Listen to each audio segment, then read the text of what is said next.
ဒါကတော့ကိုရဲ့စပိန်နီးနဲ့စကီလေးပဲဖြစ်ပါတယ်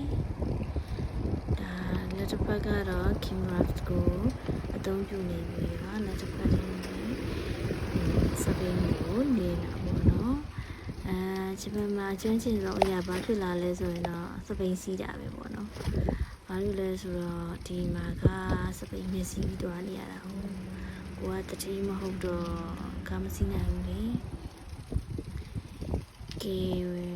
တရားကဂျပန်လမ်းကြိုလမ်းကြားတွေကနေသွားတာပေါ့နော်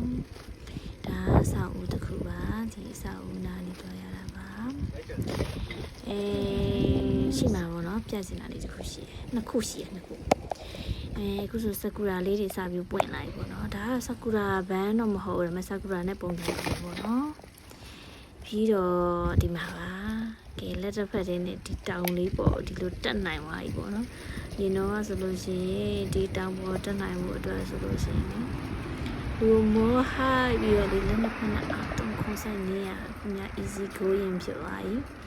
ကဲဒါကတော့ဂျပန်နိုင်ငံကိုရောက်တဲ့အခါမှာကိုယ့်ရဲ့ကျွမ်းကျင်ဆုံးသောခွန်အားအဖြစ်ဆုံးသောစပိန်စီးစီမှာပဲရှင်